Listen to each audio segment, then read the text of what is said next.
అందరికీ నమస్కారం, నేను మీ సుధా. ఇప్పుడు మీరు చూడబోయే ప్రయాగ్ రుద్రప్రయాగ్. ఈ అద్భుతమైన చోటు రెండు మహానదులు కలిసిన దివ్యమైన చోటు.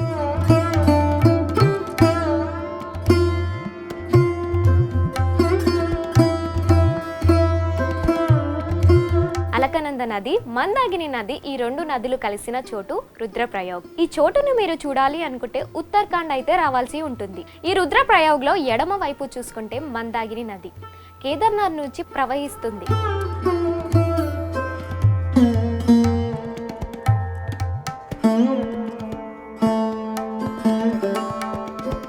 కుడివైపు చూసుకుంటే అలకనంద నది బద్రీనాథ్ క్షేత్రం నుంచి ప్రవహిస్తుంది. ఈ రెండు నదులు కలిసిన చోటే రుద్రప్రయాగ్ అని అంటారు. యాత్రికులు ఈ రుద్రప్రయాగ్కి వచ్చి దర్శించుకుంటే మోక్షం లభిస్తుంది అని అక్కడి వారు చెప్తారు. చూసారు కదా రుద్రప్రయాగ్ మహా నది గురించి. మళ్ళీ సరికొత్త టాపిక్స్ మళ్ళీ మీ ముందుంటా. అంతవరకు స్టే ట్యూన్.